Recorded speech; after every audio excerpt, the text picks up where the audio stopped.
오늘 본문 전후는 예수님의 공생애 가운데 아주 중요하게 생각하시면서 행하셨던 12제자 사도를 세우는 장면입니다. 주님은 사도를 세우기 전에 기도하셨다고 성경이 기록함으로써 사람을 세우는 일을 굉장히 중요한 가치롭게 생각하면서 일한 사역이었음을 우리에게 알려주십니다. 그 뒤에 12제자의 이름이 등장을 합니다. 복음서에서 12제자가 세워졌다는 내용이 성경 전반부에 나옵니다. 왜 사람을 이렇게 세우셔서 일하셨을까? 또 왜 많은 사람들 가운데 12를 먼저 세우셨을까? 우리는 주님의 12제자를 세운 의도를 완벽하게 이해할 수는 없습니다만 성경을 볼 때에 이것이 성경 전체의 주제 혹은 성경 전체에서 하나님이 일하는 방식과 일맥상통하다는 사실을 알 수가 있습니다. 무슨 말이냐 하면 하나님이 뭐 하려고 그렇게 하고 싶지 않다는 모세를 출애굽의 지도자로 세우셨습니까? 그냥 직통으로 모든 이스라엘 백성들에게 일일이 말씀하시면 우리 생각에는 좀 더 쉬워 보이지 않습니까? 우리야 체력이 부족하니까 10명, 20명, 30명 신방하는 게 어렵지만은 우리 하나님이 하루에 1000명, 10,000명, 1,000,000명, 1억명, 1조명을 신방하는 게 뭐가 어려우시겠습니까? 하나님께서 굳이 모세를 세워서 나머지 사람들을 이끌 방법을 쓰실 이유가 없다는 말입니다.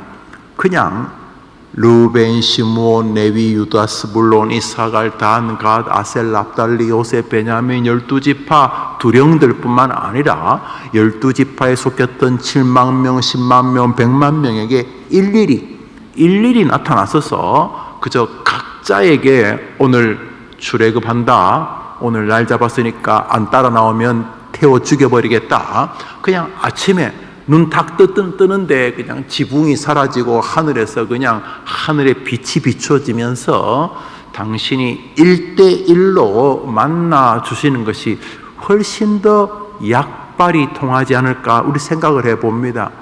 무엇하려고 하나님께서 모세를 세우시는 것입니까? 당신이 직접 하시지 않고. 말씀드렸듯이 우리야 1대 200만 명을 대하는 것이 힘들지만 우리 하나님이 1대 200만 명이 아니라 1대 1억 명을 대하는 게 힘드시겠습니까? 지금까지 살다가 죽은 사람이 몇 명인지는 모르겠습니다만 지금까지 살았다가 죽었던 사람 다 끌어모아서 한 명 한 명을 대하는 게 하나도 어렵지 않으실 것입니다. 그럼에도 불구하고 하나님은 선지자를 세워서 이스라엘 백성을 이끄십니다. 그 선지자가 부족하면 패하시고 다시 선지자를 세워서 백성들을 이끄십니다. 모세 예를 다시 생각해 보십시오. 모세가 80살이 되었을 때에 미디안 광야에 나타나서서 자, 나하고 일하자 그럴 때 모세가 아이고 하나님 이 지팡이 짚고 사는 80 노인입니다. 그리고요 한참 좋을 때 내가 30살, 40살 애굽에 궁궐에 있을 때 그때 나하고 일하자고 하시지 이렇게 다 80이 된 이 나이에 퇴직하고 이제 하루하루 그냥 바둑 장기나 뜨고 소일하는 나한테 뭐 하려고 이러십니까? 저기 힘 좋은 저 젊은 친구들하고 일하십시오. 이렇게 말할 때에 아니다 내가 네하고 일하겠다. 내가 너를 통해 이스라엘 백성들을 출애굽시키겠다 그럴 때 모세 입장에서야 부담이 되겠지만은 영광스럽게 선택받은 거지만은 여러분 이스라엘 백성들이 모세 어떻게 대했습니까? 되고 말고 원망하고 다리 아프다, 고기 먹고 싶다, 애굽에서 종살이 할 때가 좋았다, 왜 우리를 여기로 데려와 끊임없이 모세에게 되어들지 않습니까? 모세는요, 날 때부터 벌써 사람들에게 권위가 있었습니다. 우리야 뭐 부모 밑에 태어나지만 모세는 이 물에서 건져냅니다. 모세는 또 보통 사람은 하나님 만나면 곧바로 즉사하지만 모세는 호렙산에서 우리 주님을 직접 대면하고서 안 죽었습니다. 하나님을 대면하고 그 후광을 입어서 산에서 내려올 때 얼굴에 하나님 만나는 흔적이 나타나가지고 사람들이 버들버들 떨었습니다. 모세도 그 사태를 알고 야, 이거 사람들이 너무 무서워하네 하면 이 수건으로 자기 얼굴에서 나타나는 그 후광을 가릴 만한 인물이었어요. 아시다시피 아말렉과 전쟁할 때 모세 손들면 이겼습니다. 모세가 지팡이를 내밀면 바다가 갈라졌습니다. 모세가 기도하면 뭐 하늘에서 뭐 만나가 내리고 메추라기가 오고 보통 인물이 아닙니다. 모세는 막 살아있는 전설입니다. 그래도 안 됩니다. 그래도 죽여라. 그래도 모세 죽여라. 그렇게 백성들이 모세의 권위를 속상하면 인정 안 했습니다. 뭐 하려고 그러시는 겁니까? 그냥 하나님 직접 하시지. 그냥 1대1로 그냥 아침에 말 안 들으면 그냥 곧바로 번개쳐서 죽여버리시고, 그냥 뭐 까불면 하루에 한 100만 명씩 죽여버리면 뭐 겁나서 뭐 안 하겠어요. 공포정치. 그래서 우리 인간이야 뭐 공포정치지만 하나님은 뭐 정의정치가 되겠죠. 그냥 가끔 그러셨거든요. 지구를 딱 열었어. 땅을 열어서 그 안으로 집어넣고 땅을 확 닫아버리시고 그러셨기 때문에 우리 주님 뭐 그냥 개별적으로 다루셔도 되는데 왜 여호수아를 세우십니까? 그냥 날 따라오너라. 왜 다윗을 세우시는 겁니까? 왜 이사야, 예레미야, 왜 느헤미야를 세웁니까? 그냥 직접 당신이 안 하고 하나님의 백성들을 다루시는 방법을 우리가 다 바꿀 수 없다면 우리는 그것을 잘 주목해 보아야 합니다. 예수님이 공생을 시작하면서 가장 먼저 한 일 중에 하나가 12사도를 세우는 것입니다. 이들이 이 세상을 기독교의 나라로 만드는 주역들이었습니다. 12사도를 세워서 다른 사람들을 견인하게 했습니다. 인도하게 했습니다. 지도자의 가치는 아주 중요한 것입니다. 그러므로 지도자의 가치를 무너뜨리는 조국은, 지도자의 가치를 무너뜨리는 민족은, 지도자의 가치를 무너뜨린 교육을 받는 아이들은 굉장히 기독교적으로 위험합니다. 가정도 지도자가 없는 가정은 위태합니다. 교회도 지도자가 없는 교회는 위태하고, 나라도 지도자가 없는 나라는 위태합니다. 기업, 조그만 기업도 대기업도 지도자의 부재가 가장 위험합니다. 전쟁 중에서 제일 위험한 것은 지도자의 부재입니다. 그래서 어느 나라 군대나 지도력을 계속 강화해 갑니다. 그래서 전쟁 중에 누가 죽으면 즉각적으로 지도자를 세웁니다. 10명밖에 하는 소대도 소위 중위가 지도자지만 소위 중위가 총에 맞으면 중사, 상사, 항사, 병장, 심지어 일병, 상병, 병장도 방금 전에 소대장의 자리에서 왜요? 지도자가 없이 전쟁을 행할 수가 없어요. 그 짧은 시간에 왼쪽으로 갈 것인지 오른쪽으로 갈 것인지 손들기해서 될 문제가 아닙니다. 그래서 최악의 정치는 지도자의 부재의 정치입니다. 저는 지금 자금 우리나라가 오랫동안 그래왔다고 생각을 합니다. 이렇든 저렇든 국민들에게 기본적 존중을 받아야 합니다. 그것은 자신을 위해서가 아니라 민족을 위해서입니다. 지도자 흔들기는 그런 면에서 굉장히 위험한 신앙적 태도인 것입니다. 그래서 성경도 비록 부족한 지도자라 할지라도 그 지도자를 세운 위의 권위, 이 말은 지도자가 세워지면 다 타고나는 게 아니라 지도자를 세워서 일하시려고 하는 하나님의 권위를 기본적으로 존중해야 한다, 이런 뜻입니다. 그런 면으로 우리 국민들은 지도자를 선출할 때에 우리 고향 사람인가, 뭐 성애 같은가, 얼굴이 멀끔하게 생겼는가, 이런 기준으로 지도자를 뽑는다면 그것은 대가를 치르게 되는 것입니다. 이 사람이 애국자인가? 위정자가 기독교인인 게 나쁜 건 아니지만 위정자가 꼭 기독교인이어야 되는 건 아닙니다. 하나님이 이방 임금 느부갓네살, 고레스, 다리오를 통해서도 하나님의 나라를 이루시는 분이기 때문에 우선 지도자에게 심각하게 필요한 것은 그의 애국관입니다.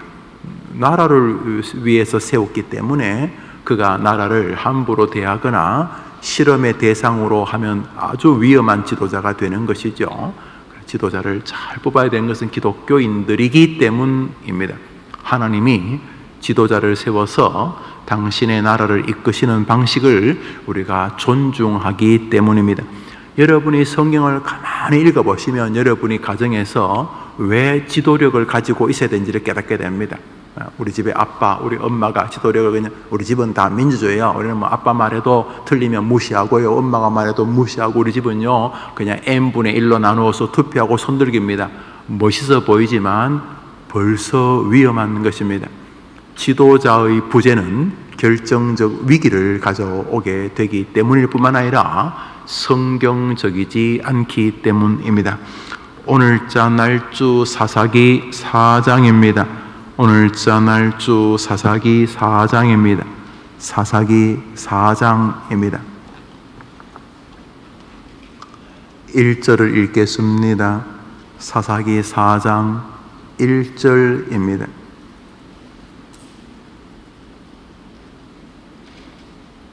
(1절을) 읽읍시다. 시작. 에훗이 죽으니 이스라엘 자손이 또 여호와의 목전에 악을 행하매. 에훗이라고 하는 왼손잡이 사사가 있었습니다. 지금이야 왼손 오른손 다 쓸 수 있습니다만 과거의 왼손잡이는 장애인이라 이런 뜻을 가지고 있었습니다. 그래서 여러분 어릴 때 왼손으로 밥 먹다 식탁에서 아버지의 숟가락으로 손등 맞아본 적 없습니까? 훌륭한 아버지십니다. 왼손잡이를 어른들이 많이 경고해서, 그러나 이게 유전적인 요소도 있고 이게 다 이렇게 일종의 뇌 영향이라기도 하더구만요. 요즘은 왼손 오른손 다 이렇게 의미 있겠습니다. 야구를 할 때 요거 왼손 투수들은 조금 더 값이 나갑니다. 미국 메이저리그 토론토에서 뛰고 있는 유현진 선수가 왼손잡이 아닙니다. 왼손으로 공을 넣는 것이 굉장히 유익하다 뭐 이런 거죠. 요즘 왼손잡이 오른손잡이 크게 차이가 없습니다만, 에훗이라는 사람은 왼손잡이였다는 말은 보편적으로 이 사람이 좀 장애를 가지고 있었다 뭐 이런 뜻입니다. 그런데 이 왼손잡이 에훗이 하나님께 쓰임 받습니다. 그래서 에훗이 사서로 등극을 해서 이스라엘을 한동안 이끕니다. 왼손잡이여도, 이 말은 장애를 가진 사람이라도 지도자가 있는 것이 행복하다 이런 뜻이 되는 것이죠. 에훗이 죽으니 이스라엘에 또다시 문제가 생겼다 이런 뜻은, 에훗이 리더십을 발휘하는 동안은 이스라엘이 그래도 하나님을 섬기려고 애썼다는 것이 전제되어져 있습니다. 요 뒤에는 이제 드보라를 비롯한 사사들의 이름이 계속 사사기 4장에 나오겠죠. 이 사사, 이스라엘의 혼란스러운 시기에 잠깐 반짝이는 보석 같은 시절이 있었는데, 그때는 어떠냐 하면 사사가 있었을 때였습니다. 사사가 없을 때에는 뒤죽박죽이었는데, 짧게는 몇 개월, 길게는 몇 년 동안 사사가 통치하던 시대는 그나마 빛이 있었다는 거죠. 요 사사의 통치 시기에 전에는 사무엘이라고 하는 절대적 리더십을 가진 지도자가 있었습니다. 근데 사무엘이 죽은 다음에 이 다윗이 등장하기 전까지, 그러니까 사무엘 이후에 다윗 등장 사이까지가 아주 혼란스러워지게 됩니다. 이 사사 시절이 말 그대로 혼란기였습니다. 왜냐하면 걸출한 지도자가 없었습니다. 물론 사무엘이라고 하는 첫 번째 사사로 불리울 만한 지도자가 있을 때는 그래도 나라가 주님을 향해 가고 있었습니다.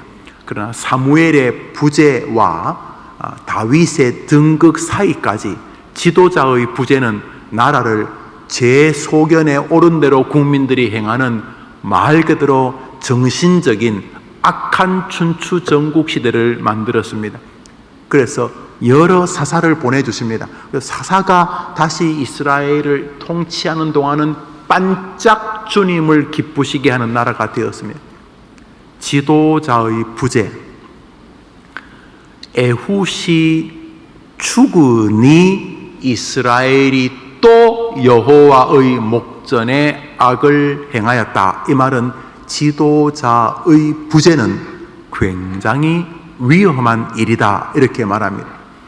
소개한 적이 있습니다만 6.25 때 노모를 모시기 때문에 서울을 떠나지 못한 분의 이야기입니다. 그분은 서울에서 다시 9월달 인천 상륙작전 이후로 서울이 수복되기까지 국군이 통치하던 서울, 인민군이 통치하던 서울, 그리고 막 싸우다 보니 국군도 인민군도 통치가 없던 서울, 그리고 다시 유엔을 비롯한 국군이 서울을 수복해서 통치하던 서울을 살아봤는데, 글에 그 사람이 아주 학자였는데 글에 뭐라고 썼냐 하면, 자기가 국군이 통치하던 서울과 인민군이 통치하던 서울을 다 살아봤는데 최악이 언제가 최악이었느냐, 그것은 국군이 통치하거나 인민군이 통치할 때가 아니라 국군도 인민군도 통치하지 않던 리더십이 붕괴되어 가지고 뭐 밤에는 국군이 통치하고 낮에는 인민군이 통치하고 또 국군과 인민군이 싸우느라고 리더십을 발휘하지 못할 때 서울 도성이 아주 엉망이 되는 것을 보아. 그래서 악한 리더라도 리더가 있는 것이 나라의 유익이 된다, 그런 글을 썼습니다. 저는 그것이 성경적이라고 생각을 합니다. 작금의 교회들을 보십시오. 문란한 교회들, 혼란스러운 교회는 담임 목사가 리더십을 잃은 교회들입니다. 그런 교회들은 교회 성도들이 민주적 절차를 밟아서 힘이 있는 것이 아니라 교회가 말 그대로 풍비박산되어질 가능성이 큽니다. 가정이 언제 붕괴가 됩니까? 아버지가, 어머니가 리더십을 잃었을 때입니다. 국가가 언제 위기를 갔습니까? 회사가 언제 위기를 갔습니까? 리더의 부재일 때입니다. 그러면서 우리는 우리 자신이 하나님 앞에서, 그리고 우리 민족이 하나님 앞에서 어떤 은혜를 받아야 하는지를 기억하게 됩니다. 그놈이 그놈이야. 맞아요. 그놈이 그놈입니다. 그럼에도 불구하고 우리는 지도자를 선출할 때 깊은 기도를 가지고 선출해야 됩니다. 왜냐하면 하나님은 비록 모세와 여호수아가 부족함에도 그들을 세워 당신의 백성들이 이끄시는 것을 당신의 방식으로 정하셨기 때문입니다. 아시죠? 베드로, 안드레, 야고보, 요한 이 12제자가 예수님 다 배신하고 도망간 거 아시죠? 그 중에 한 사람은 자기 주님 예수를 돈 받고 팔았잖아요. 그럼에도 불구하고, 그런 허접한 사람임에도 불구하고 그들을 지도자로 세운 것이 주님의 의도였다면, 우리는 오늘도 내가 있는 자리에서 하나님의 이름을 위하여 지도력을 발휘하려고 노력해야 될 뿐만 아니라 위로부터 난 권세임을 인정하고, 다시 말해 그 사람이 뭐 대통령감이란 것이 아니라 하나님이 지도자를 세워서 나라를 이끄신다는 그 하나님의 방식을 존중하기 때문에 우리는 기본적으로 기독교 신앙을 방해하거나 하나님을 조롱하는 일이 아니면 우리는 지도자를 기본적으로 존중합니다. 다시 말합니다. 지도자 자체의 호불호를 떠나서 지도자를 세우시는 하나님의 방식을 존중한다는 것이. 그래서 여러분은 교회 생활할 때 지도력의 붕괴를 계속 긴장하셔야 합니다. 그것은 절대로 즐거움이 아닙니다. 그것은 심각한 문제 앞에 우리를 세우는 것입니다. 끊임없이 우리는 그것을 좋아보아야 합니다. 한 절 더 봅니다. 예레미야서 17장 오늘자 날주입니다. 예레미야서 17장입니다. 오늘자 날주 예레미야서 17장입니다. 예레미야의 기도 중에는 예레미야는 참 눈물의 선지자입니다. 정말 나 선지자 하고 싶지 않은데 막 울면서 하나님 앞에 메어다닙니다. 16절을 보겠습니다. 16절입니다. 예레미야서 오늘자 날주 17장 16절입니다. 읽읍시다. 시작. 나는 목자의 직분에서 물러가지 아니하고 주를 따라 싸우며 재앙의 날도 내가 원하지 아니하였음을 주께서 아시는 바라. 내 입술에 나온 것이 주의 목전에 있는. 이 예레미야가 막 설교하며, 왜냐하면 하나님이 쓸어버리겠다, 이 나라를 쓸어버리겠다, 주님이 분노하셨기 때문입니다. 그때 예레미야가 하나님 앞에 절규하는 가사 중에, 노래 중에, 기도 중에 뭐라, 내가 목자의 직분을 함부로 대하지 않았습니다. 아이 저놈의 자식들 저 말도 안 듣고 나 안 해! 이러지 않았다는, 뭐 저딴 교인들이 나 안 해 이러지 않았다는, 나는 목자의 직분에서 물러가지 아니하였습니다. 이렇게 말하면서 이 눈물의 선자도 목자로 세운 사명의 존중을 하나님 앞에 고백하고 있는 것을 보게 됩니다. 우리 시대는 권위의 훼손 시대입니다. 우선 자식들이 부모의 권위를 훼손합니다. 스승의 권위가 땅에 떨어진 것은 뭐 이제는 이 남이야기, 옛날에 뭐 스승님은 화장실도 안 간 줄 알죠. 교사들은, 선생님들은 또 선생님을 존중했고, 학교에서 선생님에게 혹시나 꾸중이나 듣고 매를 맞고 오면 부모님께 말할 엄두를 못 내었어요. 왜냐하면 부모님이 나를 때렸다 그러면 집에 와서 더 맞았으니까, 이놈의 자식아 네가 얼마나 못했으면 선생님에게 얻어맞았겠냐, 더 맞았으니까. 감히 지금은 뭐 교사가 학생을 때렸다, 이거 뭐 또 신문에 나죠. 신문에 뭐 꼭 때리는 게 좋은 일은 아닙니다만, 여튼간에 교사들도 많이 꺾였습니다. 내가 스승이냐, 이게 무슨 교육 세일즈맨이냐, 내가 이런 생각을 하신다는 얘기 제가 들었습니다. 국가도 마찬가지, 교회도 예외가 아닙니다. 착각하는 게 있습니다. 지도자는 우리보다 탁월하다. 아니요, 안 탁월합니다. 모세 보십시오. 12제자 보십시오. 우리보다 안 탁월합니다. 주님이 일하시는 방식에 탁월성이 있는 것입니다. 그래서 목자로 세워진 사람은 나는 훨씬 더 뛰어나기 때문에 목자다, 이렇게 생각하면 안 됩니다. 하나님이 하나님의 방식으로 일하신다고 믿기 때문에 늘 겸비해 있습니다. 왜요? 자기가 목자감이 아닌 걸 자기가 잘하니까. 우리나라의 문제는 대통령이 자기가 대통령감이라고 생각하는 것입니다. 국회의원들이 자기가 국회의원감이라고 생각하는 것입니다. 우리 시대의 문제는 목사가 자기가 강단 위에 서서 나는 설교할 테니 너희들은 들어라, 자기가 대단히 목자감이라고 생각하기 때문에 생기는 것입니다. 아닙니다. 우리 가운데 감이 될 만한 사람은 없습니다. 하나님이 일하시는 방식으로 이 일을 선택했기 때문입니다. 그래서 성경이 말하기를 선생된 자는 더 두려워하라, 스승되기를 두려워하라. 왜냐하면 배나 더 강한 심판 앞에 설 것이고 책임을 물을 것이기 때문이라, 이런 뜻이 되는 것입니다. 오늘 하루 여러분은 여러분 있는 자리에서 지도자들입니다. 내가 뭐 지도자입니까? 목사님, 저는 목사도 아니고 장로, 집사, 권사도 아닌데. 아니요, 여러분이 오늘 만나는 사람들에게 지도자입니다. 무슨 말입니까? 여러분은 그분들 앞에 최고의 주제인 예수님을 전해줄 만한 리더십을 하나님이 허락하셨습니다. 여러분, 오늘 여러분 있는 그곳에서 리더십을 놓지 마십시오. 이 말은 소리 지르고 내가 상석에 앉겠다, 이런 뜻이 아니라, 오늘 그 사람 앞에, 그 사람이 여러분보다 믿음이 더 좋은 분이어도 관계없습니다. 여러분이 그 사람에게 주님이 하신 명령이 있죠. 땅끝까지 이르러 내 복음을 증거하라. 그게 뭡니까? 예수 자랑하라는, 예수 자랑을 꼭 불신자에게만 하는 게 전도 아닙니다. 예수 자랑은 자기 스스로에게도, 영우야 김 목사, 예수님 너무 탁월하지 않니? 예수님 너무 좋지 않니? 오늘 예수님을 자기에게 전해주십시오. 예수님, 헛소리 하지 말고 너 왜 사니, 인간아 죽어라, 이러지 말고 예수님, 자기에게 예수님만, 예수님, 나 같은 죄인 살리신 예수님, 여러분보다 믿음 더 좋은 장모님, 집사님 만나면 예수님, 여보 예수님 너무 탁월, 할머니 예수님 너무 좋아요. 나보다 10배나 더 기도하는 권사님, 할머니 예수님 너무 좋아요. 오늘 그분 예수, 그렇지, 맞아, 예수님 너무 좋지. 지난주에 말씀을 들었는데 너무 예수님 좋아요. 예수님 너무 좋아요. 불신자에게도, 여보게 자네 예수님 믿나? 교회 다녔나? 어디 다녔지? 미션스쿨 나왔다고? 여보게 진짜 예수님 너무 좋아, 예수님 사랑해, 예수님께 도와달라고 해봐. 오늘 하루 다른 사람 앞에 예수님을 전해야 될 여러분의 리더십을 놓치지 마십시오. 무엇보다 여러분이 오늘 사람을 대할 때 그 사람을 섬길 수 있는 리더십을 놓치지 마십시오.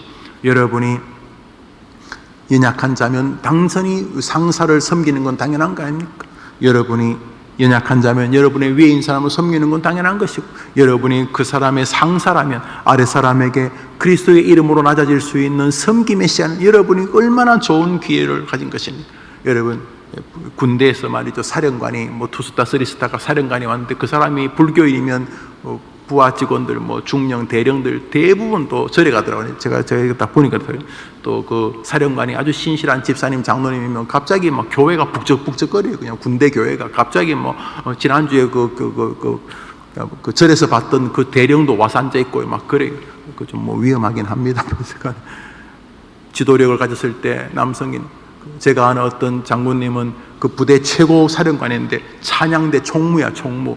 사령관이 찬양대 총무니까 뭐 찬양대가 대단해. 뭐 지금은 감옥에 계십니다만 이명박 대통령이 차량 어느 국교회에서 차량 안내위원 할 때 뭐 그렇게 사람들이 대기업 회장이 차량 안내위원 한다고 막 그렇게 대단했다고 인정했다고 하지 않습니까? 여튼간에 그 말은 남 섬길 수 있는 기회를, 남에게 그리스도의 복음을 전가할 수 있는 진짜 높은 자리, 사람들이 부러워하는 자리에서 연약한 자를 도울 수 있는 리더십의 기회를 놓치지 마십시오. 동시에 위로난 권세를 존중하십시오. 부모님을 왜 존중해야 돼요? 부모님 여러분보다 공부 못할 수 있어요. 부모님 여러분보다 판단력이 흐릴 수 있습니다. 부모님이 여러분보다 말 그대로 잘나지 않을 수 있습니다. 그런데 왜 하나님이 부모님을 공경하라고 하는 것입니까? 여러분이 더 잘났는데. 거기 지도력의 존중이 있는 것입니다. 오늘도 하나님께서 우리 교회에, 우리 조국에, 우리의 가정에, 우리의 직장에, 우리의 삶에 좋은 지도자를 세워주시기를, 또 내가 그런 마음으로 주 앞에 설 수 있도록 기도하시기를 바랍니다. 특별히 우리 다음 세대들이 모든 권위를 훼손하고 있는 이 포스트 모더니즘 시대에 정말로 이게 위험한 프랑스 68혁명 이후로 모든 권위를 훼손하라, 모든 권위를 도전하라, 모든 권위를 의심하라고 하는 말이 멋져 보이지만 그것이 이 시대에 이렇게 피폐한 모습으로 나타나고 있습니다. 권위주의는 위험할 수 있습니다만 권위를 훼손하는 것은 굉장히 심각한 자해적이고 자학적인 행위입니다. 하나님이 우리 조국에 존경받을 만한 지도자와 지도자의 가치를 이해할 수 있는 지도자들을 세워 주시옵소서 기도하게 됩니다. 그 기도는 곧 우리 자신을 위한 기도입니다. 오늘 하루 여러분이 서 있는 곳에서 위로난 지도력을 높일 뿐만 아니라 여러분이 여러분의 작은 공동체에서 지도자적 삶을 한번 걸어가 보십시오. 하나님이 여러분을 향한 은혜를 경험하게 되실 줄 믿습니다. 주님 가르친 기도로 예배를 마치고 자유롭게 기도하며 하루를 출발합시다. 하늘에 계신 우리 아버지여, 이름이 거룩히 여김을 받으시오. 나라의 임하옵시며 뜻이 하늘에서 이룬 것 같이 땅에서도 이루어지이다. 오늘날 우리에게 일용할 양식을 주옵시고 우리가 우리에게 죄진 자를 사하여 준 것 같이 우리 죄를 사하여 주옵시고 우리를 시험에 들게 하지 마옵시고 다만 악에서 구하옵소서. 대개 나라와 권세와 영광이 아버지께 영원히 있사옵나이다. 아멘. 우리 다 같이 기도합시다.